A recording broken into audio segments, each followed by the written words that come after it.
All right, so now we're recording. Now I think the way this recording is supposed to work is that it will show up in the feed for this channel. Since I created this meeting in this channel, in this Teams for this course, the last meeting I had, I created on my calendar and then invited this team, and the result of that was that it was weird trying to figure out where this video was living. So I'm hoping that after I finish this recording, it will just show up in the feed for this team. So in the future, if you want to see these videos, you can go to the team. The other thing is that I would hope that since I created this video for this team, that anybody on the team should be able to view it. But I think it's not that way. It seems maybe that the only people who can view the video are the people who are actually at the meeting, unless I change the settings. So hopefully this time I'll get the setting changed so that the people who missed this meeting, it looks like there are only 9 of you here, the people who missed the meeting can still see the video afterwards. Oh, there's more than 9 of you here. All right. Well, so before I discuss the things that I thought I would discuss in this meeting, let me start by asking if any of you have any questions that you'd like to discuss.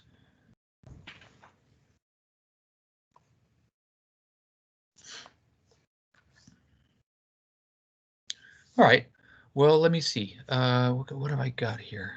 And if, yeah, okay. See if I can share this.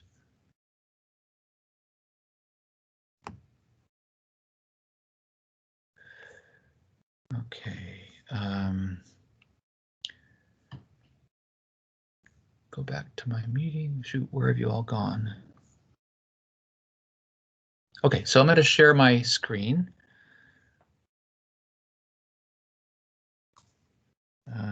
Let's see. Can everybody see this? Yes. Good. Yes. Next thing is, do you still see me? Or what do you see? Yeah, I can still see you. You're just like in the bottom corner. Is it my face or is it my computer screen? No, your face is in like the bottom corner, and then your computer screen's like the main screen. Okay. So what I'm going to do is I'm going to kill my camera because I'm going to be putting my computer screen on the desktop. So you should still see my screen, but not me. Okay, let me disconnect my display.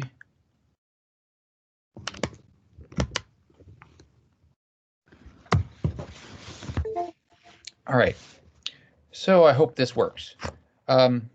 So some conceptual questions to throw out to all of you. Here's one. Is every integer either even or odd?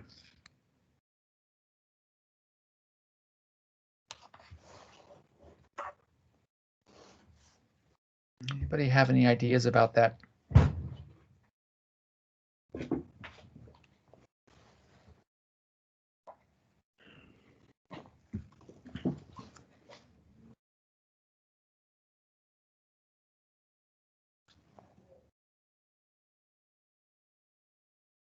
Who's got an idea about this? You don't have to prove it, but just do you think it's true or not?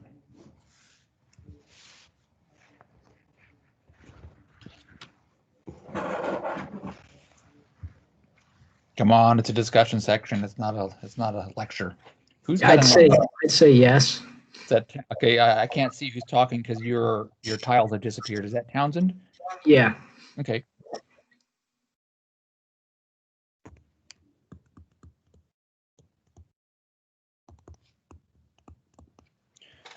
Well, so it turns out that that's true. Now we can go down to the next page, and let me see if this works.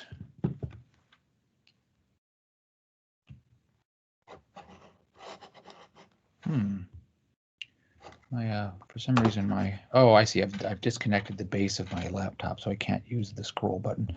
So remember the definition of even and odd numbers. A number is even means that there's an integer. To say that n is even, means that there's some integer k such that n equals 2k.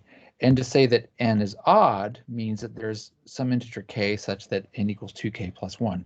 It turns out that it's a theorem that we'll be learning soon called the Parity Theorem, P-A-R-I-T-Y.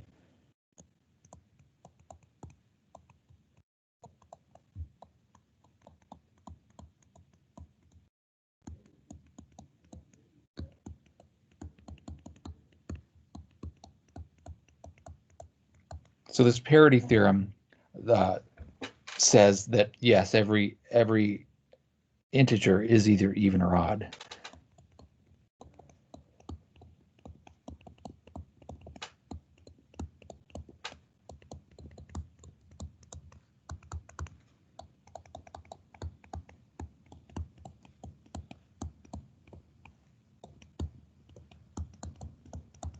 And that's the exclusive OR.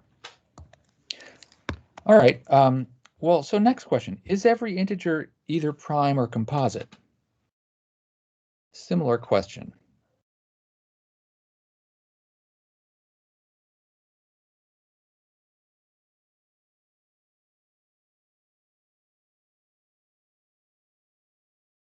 Who's got a hunch about that?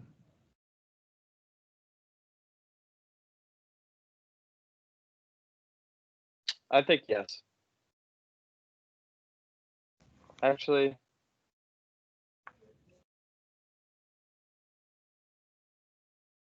one is neither, so I'm gonna there say you no. go. Yeah, who is that? It's Blake. Okay. Yeah. So yeah, one. Yeah, you got it. Yeah, so the idea is that for integers, even and odd could be thought of as like opposites. You know, any integer that's not even must be odd. Any integer that's not odd must be even. But it's not that way for prime or composite. If you look at the definitions of prime, look at the definition of composite. To say that a number is composite means that it can be factored this way: n equals r times s, where r is greater than 1 and s is greater than 1. Well, so if n can be factored that way, then n itself is going to have to be greater than 1. And look at the definition of prime. To say that a number is prime means that the number is an integer, the number is greater than 1, and the number is not composite. So the number 1 is not composite, but that doesn't mean it's prime because it flunks this test. The number, -5, it's not composite, but it flunks this test, so it's not prime either. So so these two definitions, well, later in the course, we'll learn the idea of what's called a partition of a set. If you go back up to even and odd numbers, the fact that every integer is either even or odd, that can be described as with a word called partition. The set of even numbers and the set of odd numbers, those two sets together form what's called a partition of the set of integers. Every integer falls into one or the other of those sets. Those two sets are disjoint, but their union is the set of all integers. Go down to the definition of prime and composite numbers. Those two sets are disjoint. If a number is composite, it's not prime. If a number is prime, it's not composite. But their union is not the set of all integers. Their union is actually the set of all integers greater than 1.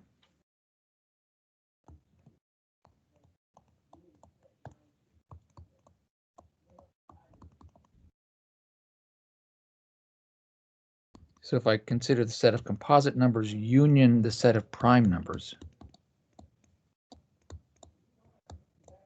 I guess I don't need these parentheses. This is not the set of all integers.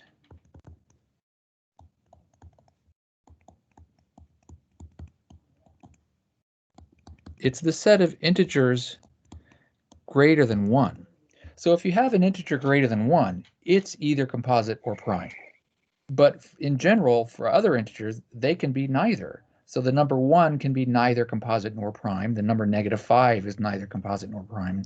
But if you have a number that you know is greater than 1, then you know for sure it's either composite or it's prime.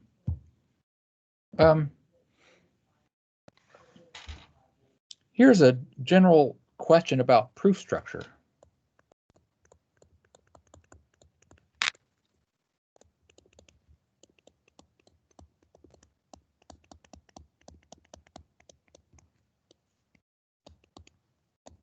When I use the word proof structure, I mean what I discussed in the video. I don't know how many of you have watched the video for section 4.1. I didn't get it posted until yesterday afternoon. But in that video, I talk about the idea that when you're trying to learn how to build proofs, it can be kind of mysterious, but there are some things about building proofs that are not mysterious. There are some things that have to be a certain way when you're building a proof. There are certain elements that you know have to be in a proof, certain organizations of things, and I refer to that kind of thing as proof structure. Things that that you know for sure are going to have to look a certain way. And the book section, the book chapter 4, I'm sorry, the book section 4.1 is about that same thing. Actually, the book, all of chapter 4 is about that, the things that can be taught about proofs. So when I have a question about proof structure, it's not about coming up with the details of a proof. It's not about mathematical concepts. It's just about what can you say about how the proof is going to have to be organized. So the idea is here's a frame of a proof. So the first question is, what is the statement that's being proved here?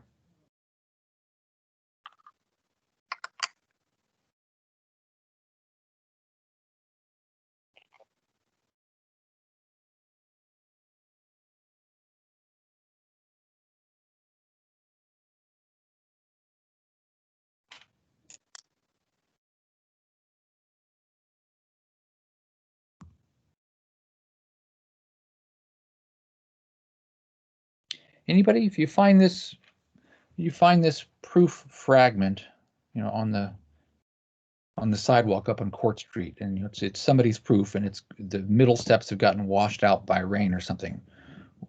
What was the thing that was being proven in this proof?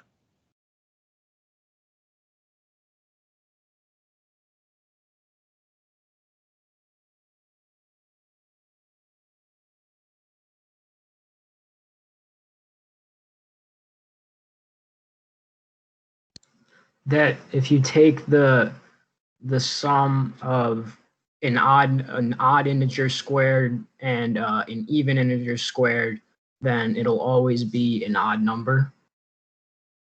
Townsend, can you phrase that as a universal conditional statement? Yeah, I can try. So for every odd integer m and every even integer n, there when I don't. Oh, you're almost there. Keep going. The sum of their perfect square, their square, will be an odd number. I don't know. So let me write what you just wrote, and we'll look at it.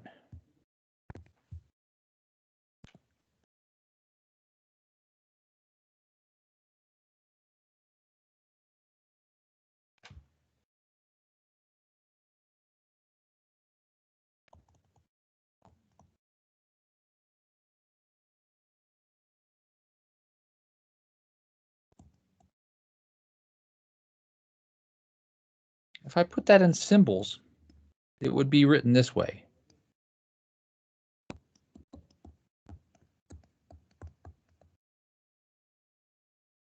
Now, that is what is referred to as a universal statement, but it's not a universal conditional statement. Remember that universal conditional. So in other words, the qualifications of m and n are all bundled together into their domain. So m is a number from the domain of odd integers. Is that right? Yeah. And n is a number from the domain of even integers. And this is a statement about those domains. The statement is this thing. Remember, the idea of a universal conditional statement is that you don't try to bundle all the qualifications into the domain. You have some of the qualifications in the domain, but then you leave the other qualifications to the if part of a conditional statement. So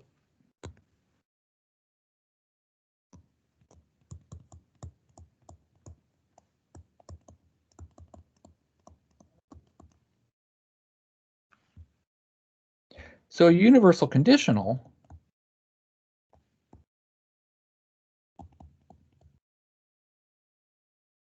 is something of the form for all blah, if blah, then blah.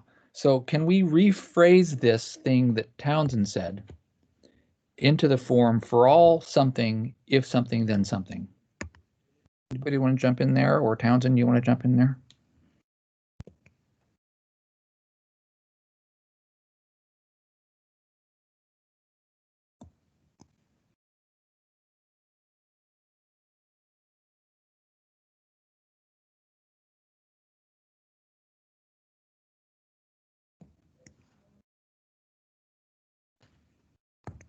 So again, here are all the qualifications. They were included in the description of the domain.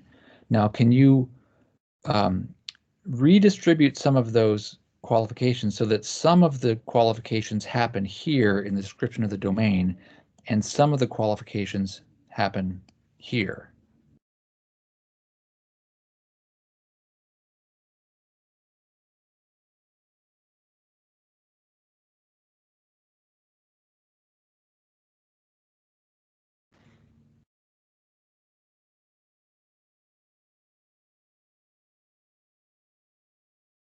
Well, one way of doing it would be this.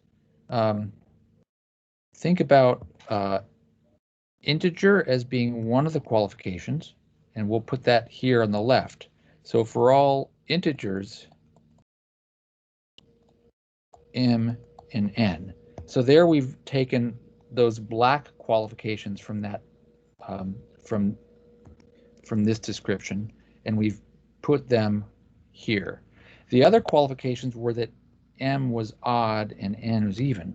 So let's put those over on the right in the hypothesis. So if m is odd and n is even. So there we've moved the red qualifications into the hypothesis of the conditional statement. And then the conclusion is m squared plus n squared is odd. Now the proof structure for either one of these things would be this. To prove a universal statement, you just take everything that's in the description of the in the for all statement. You take all that stuff and you just dump it into statement one of the proof. To prove a universal conditional statement, you take all of the qualifications that are mentioned in the for all part and also in the hypothesis. Those things together, all this stuff goes into step one. So this same step one would be the result of trying to prove a universal conditional statement of this form. Let's see, I've got to get rid of some of this stuff.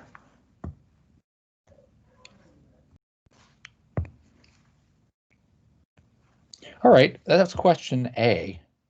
Question B. What's going to have to be stated in steps 2 and 3?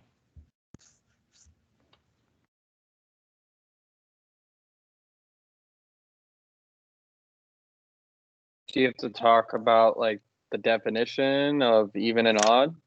Yeah, exactly. Who's that? Sorry, I can't see the faces. You're good. That's just Blake again. Okay. So Blake, give me an example or what could be step 2?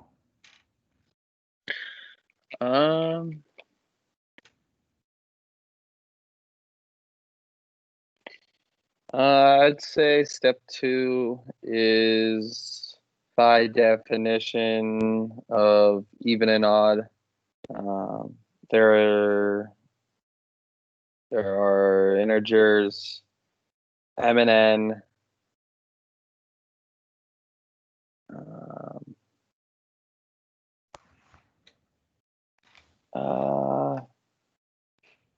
There are integers m and n that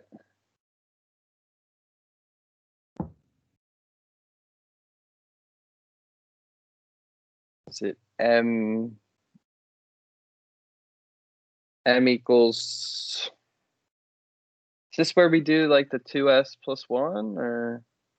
Yeah, but what's S?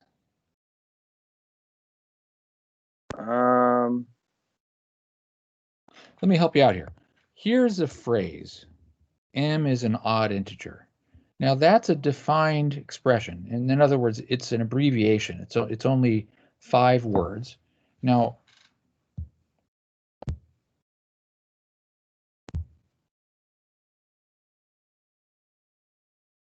so those okay. words mean this. Okay. So you don't say there exists an M because we've already got M. What those sentences mean to say that M is odd means this. So we're going to put that on the next step. So step 2 could be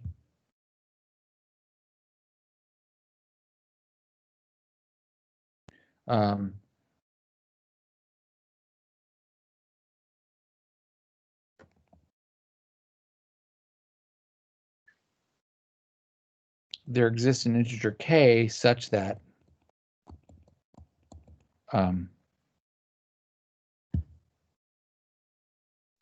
m equals 2k plus 1.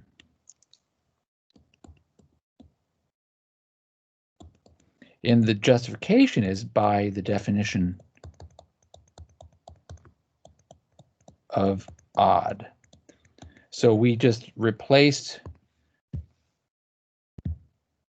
this red circled, we just took that red circled phrase and wrote down the unabbreviated form. So we unpacked that definition.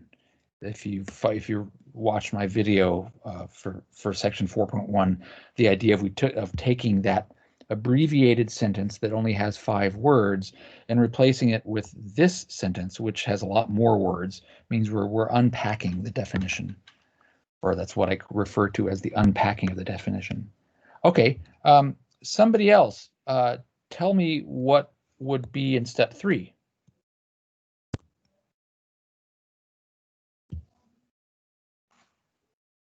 Can't be Blake or Townsend. Got to be somebody else.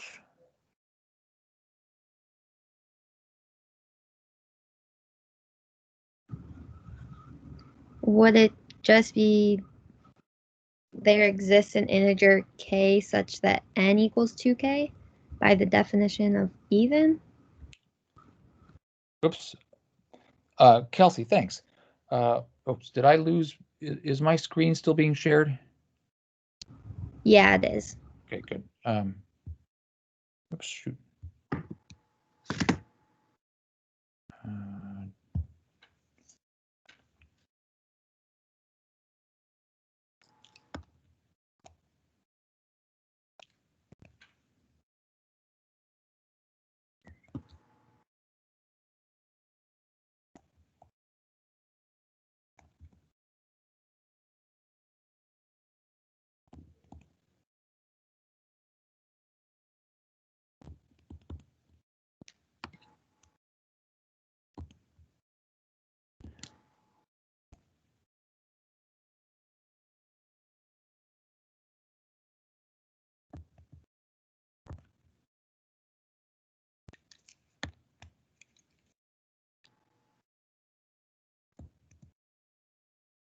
Now, in my writing down of what Blake suggested, it's always good to, when you give citations, give what they're being applied to. So in other words, we applied the definition of odd to the stuff that was mentioned in statement 1. So what the justification would be clear if I would write by 1 and the definition of odd. Now, somebody else weigh in. Kelsey made one mistake. What's the mistake that she made?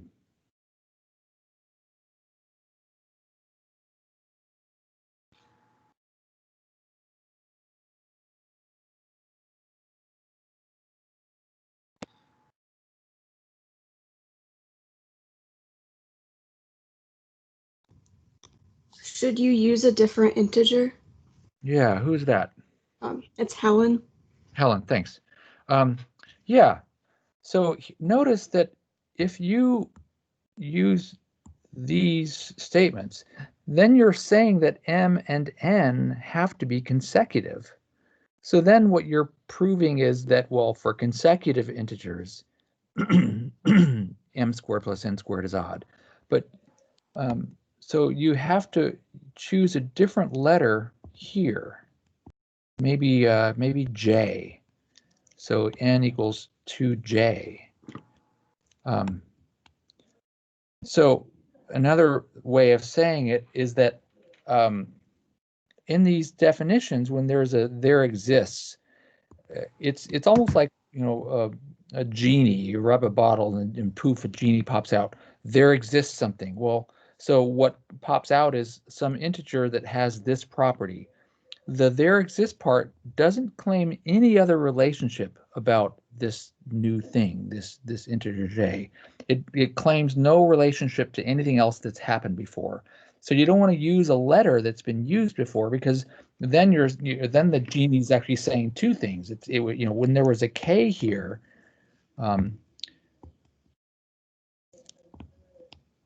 if you put a k here, then that statement is saying that n is even. It's also saying that n is 1 less than m, and that was not given. So you want to make sure that when you use these definitions, that you don't recycle letters that have been used before. You have to come up with new letters.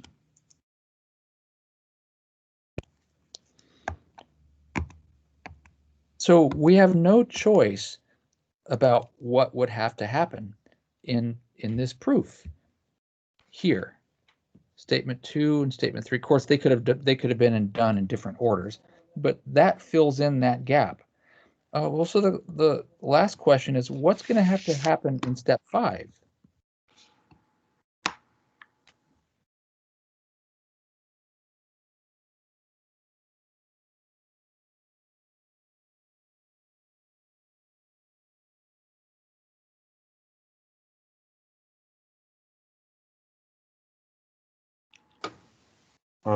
Make an equation of k and j equals to m squared plus n squared. Wait, who is that talking? Tianxiao Tyler. Oh, Tianxiao, hi. Oh, Tianxiao, I have to reply to you. Have an email I haven't replied to. Sorry. So, Tianxiao, can you say what you said again? Can you move down a little bit? I need to see the.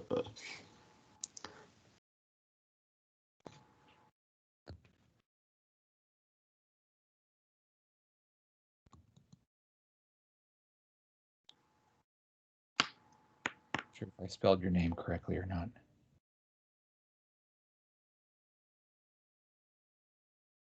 Oh, I said, because m equals 2k plus 1, n equals 2j, then use the calculation trans back to the m squared plus n squared equals 2k plus 1 squared equal plus 2j squared, if I'm correct. Okay, well, so what you described would be sort of what would happen next. You described really what you might want to do in step 4. But I want to work backwards. So what's going to have to be the very last statement that happens before this one? In other words, Tinjao, it sounds like you've sort of figured out what would be the missing steps.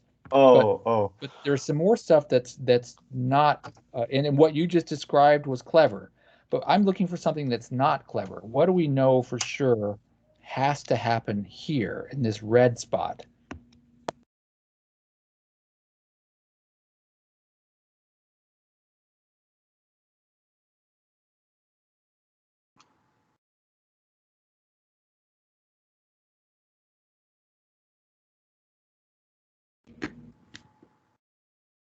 The clue is where we want to get to. We want to get to there. So the question is, what do we have to have here in order to be able to get to here? And also, what would be the justification?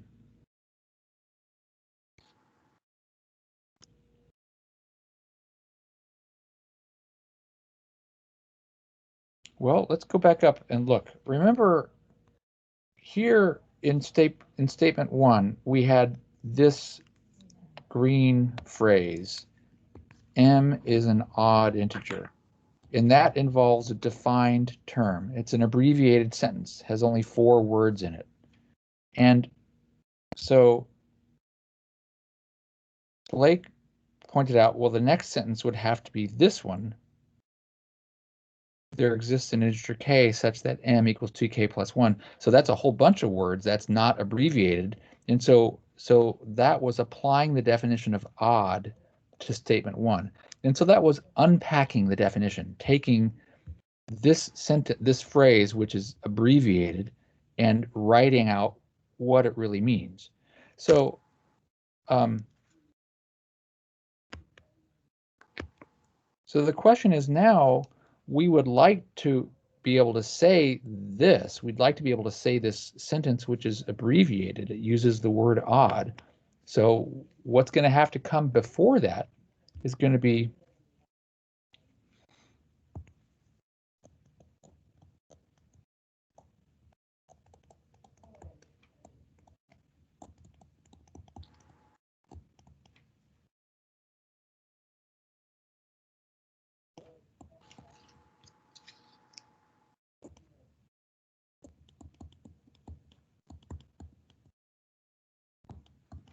we're going to have that sentence.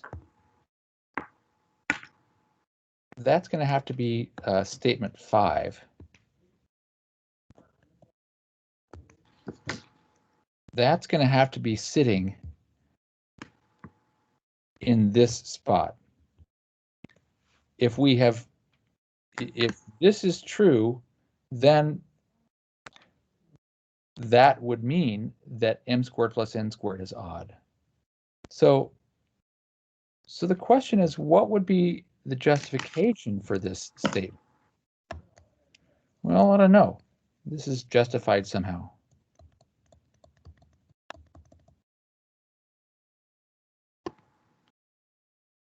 In fact, the stuff that Tinjao said a while ago was, how would you get to here? Well, you would take that expression and square it, and you'd take that expression and square it, and you'd add them together, and eventually you would get to here. That's the missing sort of core of the proof. But so the stuff that Tinjao was describing would be how you would get to this statement. Once you get to this statement, though, the statement 6 that's already there, m squared plus n squared is odd. The justification for that would be by 5 and the definition of odd. So in other words, we go back up and look at this frame. We just figured out what is going to go here, and we just figured out what's going to go here.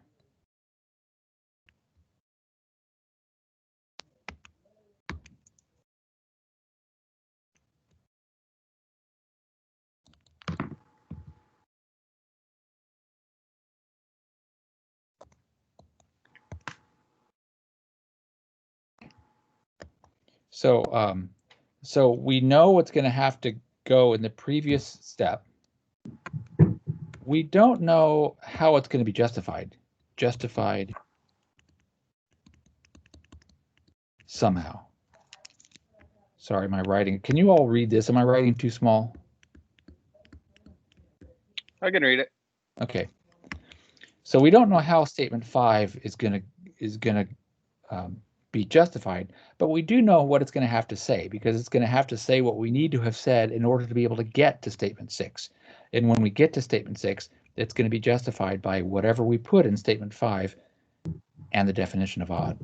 Okay, so so those three questions are all about the idea of proof structure. That even if what Tin Zhao was talking about was sort of the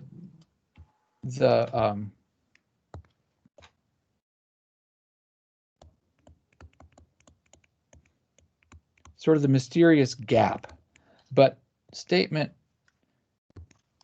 2 and statement 3 are not mysterious.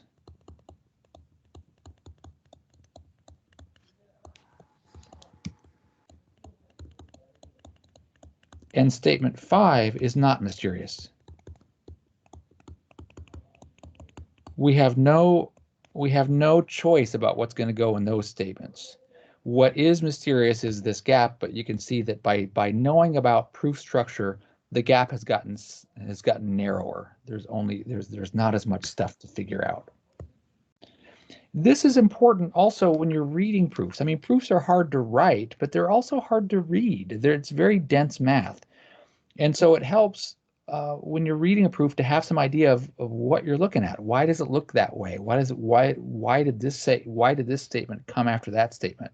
Where are we going? When you start thinking about proof structure, it helps you make more sense of what you're reading when you're reading proofs. Can you all hear my son yelling? Yeah, we can. He's playing some video game upstairs.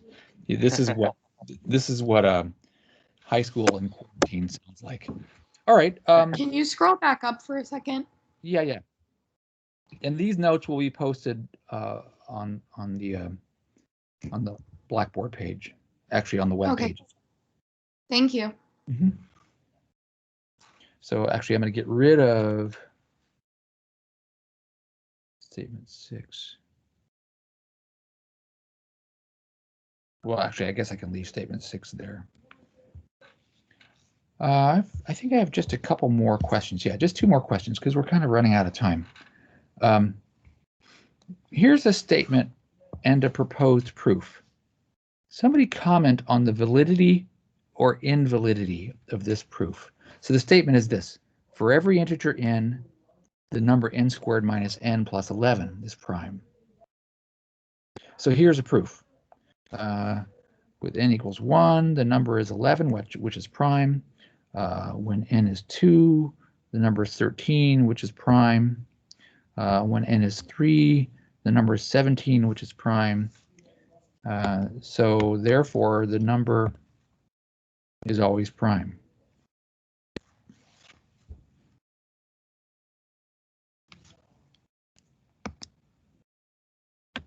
Who has a comment about that proof? Is that a valid proof or an invalid proof?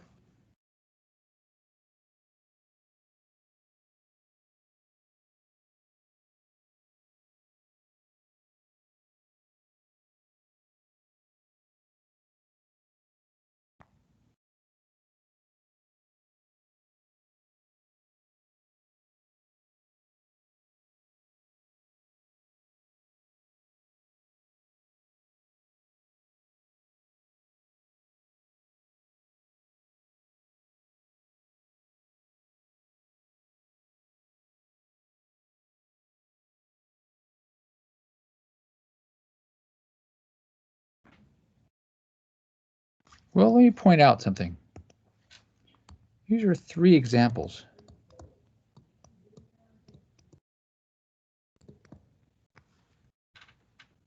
And if I wanted to, I could call this predicate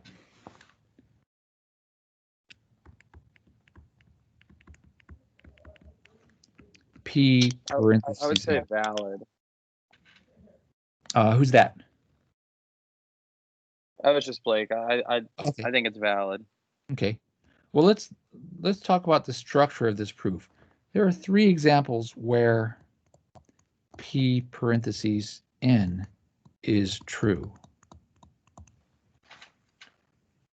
Now, how many integers are there in the domain? I'm sorry, how big is the domain?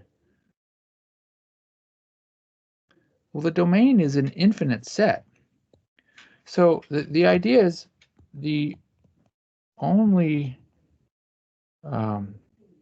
times when a universal statement can be proven using examples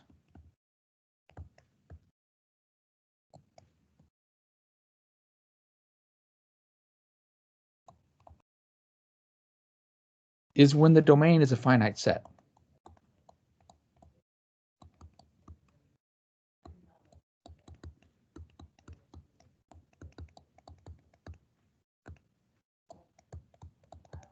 And that's what's called the method of exhaustion.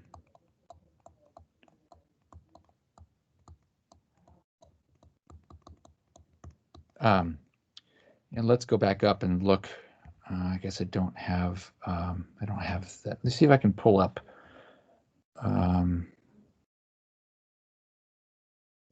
Let me see here. Okay, let me stop sharing.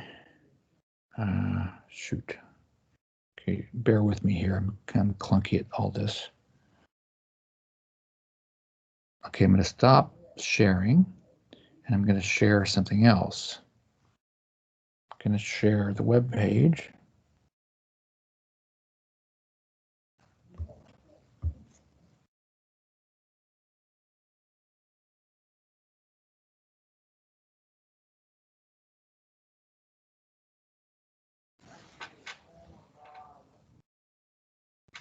So I'm looking at the notes from the video that I produced for section 4.1.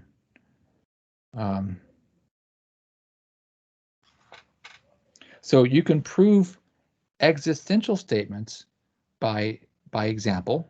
So let me see if I can. I can do this. You can prove an existential statement by giving an example of a number that makes the predicate true.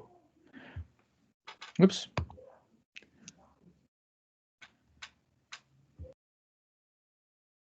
And so, for instance, here's an existential statement, and it's proven by coming up with an example that makes the existential statement true.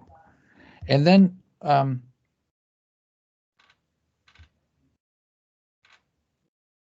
you can disprove a universal statement by giving an example that makes the statement false. That kind of example is called a counterexample. And so I gave an example of that kind of thing. Here is a statement that's false. And so the negation of this statement is an existential statement. And so you prove that the statement is false by giving an example that shows that it's false. And then we had discussed this idea of when the domain is a finite set, you can prove the universal statement by just confirming that the predicate is true for each element of the domain, and that's called the method of exhaustion. And so in the notes, in the example that I did, here's the claim. For all x in the domain, x squared is greater than or equal to x. Well, the domain is a finite set, so all I had to do was check each and every element of the domain and see if the predicate is true. Turns out it's true, so that's a proof. 4 examples were all I needed because I had 4 elements of the domain. But for proving universal statements that are not a finite domain, you have to do a general proof.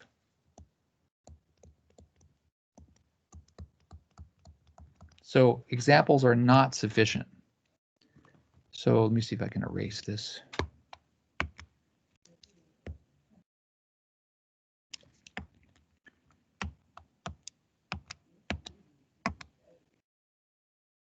So let's go back to, let me stop sharing. Go back to sharing my draw board. Where'd it go? Shoot.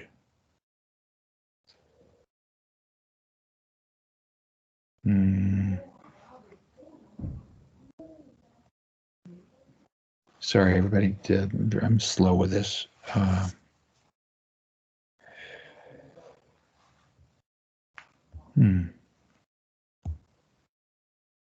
Oops.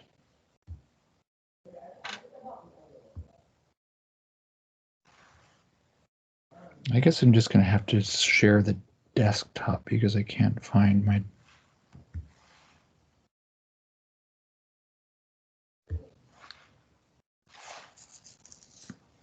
All right, so let's go back to our proof. So this is a general statement, is a universal statement,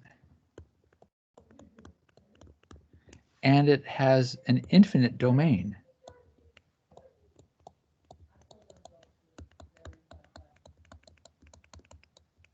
It's an infinite set.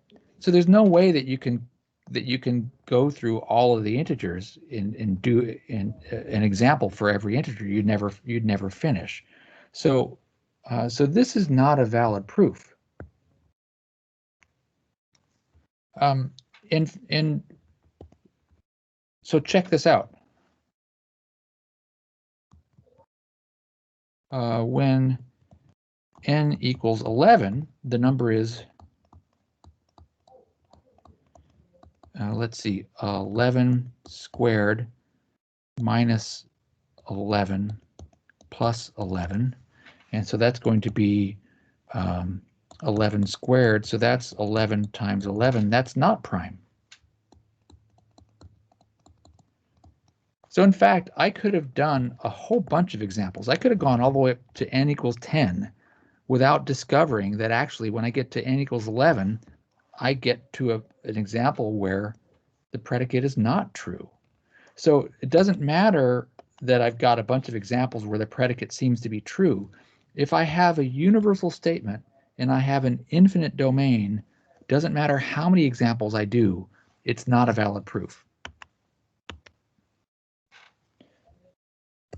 So I'll make a note here. This is a false statement,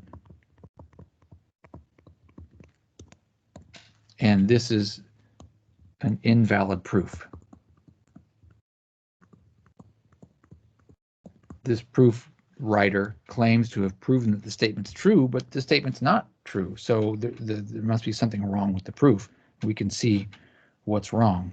All right, last question is, here's a statement.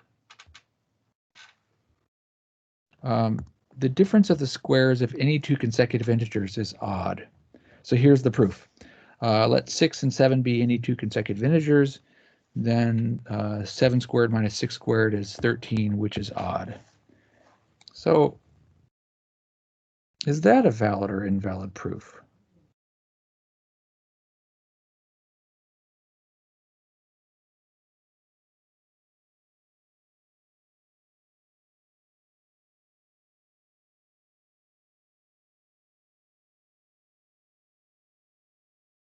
Invalid. Dinjao, you're correct. Can you say why?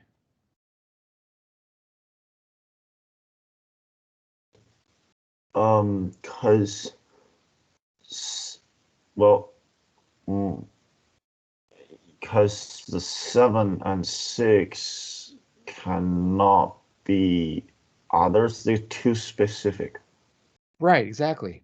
Right. So this is invalid because this is one example. So this is just a single example. So I wrote let 6 and 7 be any two consecutive integers, but they're not any two consecutive integers. They're just one particular example of two. So you cannot prove a universal statement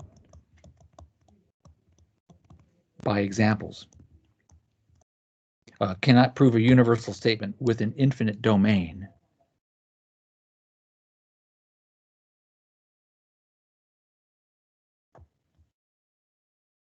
Using examples. Again, a while ago, we had an example from that video that I showed where the domain was finite, and I could prove that the universal statement was true just by checking the value of the predicate for each of the 4 elements in the domain, and that was it. That's called the method of exhaustion. But it's not valid to do a proof of a universal statement where the domain is finite, where it's infinite. You can't do that by example. Now, is statement S true or false?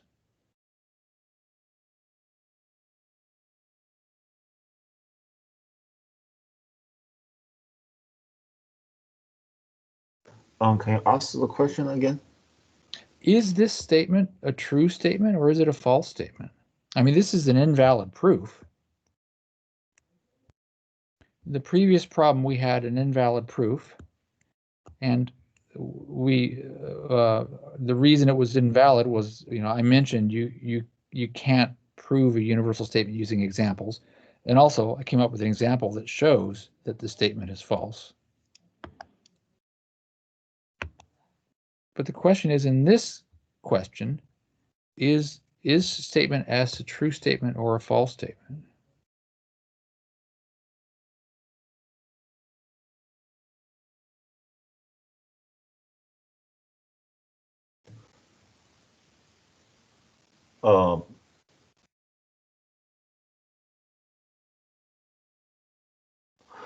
Well, I would say it's a false. Well, it turns out that it's actually true. If you pick any 2 consecutive integers, for instance, 8 and 9, so 9 squared minus 8 squared would be 81 minus 64. Oh, that's odd. So, no matter which. Oh, odd. Oh, yeah. Okay. Odd. So the thing is, this statement is true, but this is not a valid proof. It's an invalid proof. So, in fact, if you want to see this example discussed, and the proof needs to be a general proof.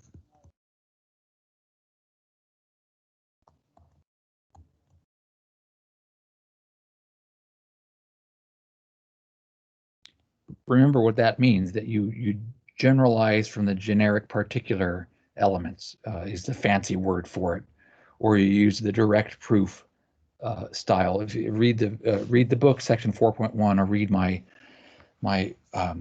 or watch my video from section 4.1. If you actually want to see a valid proof of this, I'll give you an advertisement for the upcoming video, soon to be released in theaters near you.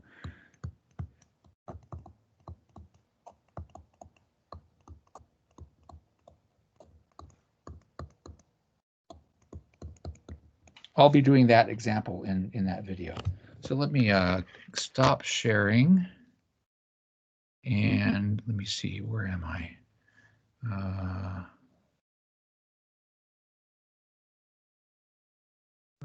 Let's see. I'll turn my camera on. All right, so you can all see me. I turned my light off. Sorry, Ziggy has slept all through this whole meeting. Wow, still 6 of you there. Okay. Well, so are there any questions about this? I'm good. Okay. Yeah, no questions for me. I was just gonna say I think these are pretty helpful. At least doing them once a week or just doing them whenever you can. I think these are good. Good. Okay. Well, spread the word. I don't know how you spread the word because you're all social distancing, but hope to see you all at the next one, and maybe I'll figure out a way to make them shorter, so it looks like maybe just fewer examples. I'm sorry the videos are so long. That's a skill too that I don't have, making shorter videos. But I'm glad you all came, and I enjoyed it too, and Ziggy enjoyed it. And so I'll try to get the video posted and the notes posted, and well, good luck on the homework. And remember, there will be a quiz. So going forward, quizzes, well, homeworks, quizzes, and exams will always happen on weekdays. One of you rightfully sort of nagged me about this over the weekend. Why are we having an exam on a weekend or a quiz on a weekend? The plan was not to have weekend activities, but just at the start of the semester, it's tricky to get everything going quickly. So I have had some due dates on weekends, but in general, I'm going to have to pack everything into Monday through Friday. So you have homework due tonight, homework due tomorrow, and then there'll be a quiz on Friday that will show up in WebAssign at 7 a.m. Okay, thanks everybody. Is the quiz should be on Saturday? No, homework for this week was due Tuesday, Wednesday, Thursday, and let me double check this. Let me see the. Because from the web, I think every week we have a quiz or an exam at Saturday. Let me look at that. Hang on.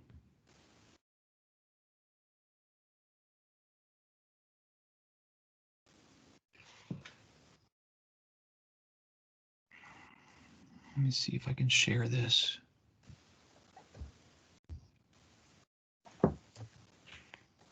So here's the course webpage. Again, you can find the link to this from the Blackboard page, and on this page, if you go down, there's the calendar, and you can see first week we had a quiz on Sunday, second week we had a quiz on Saturday, third week we had an exam on Saturday, but going forward, all the quizzes and exams are on Fridays, and so.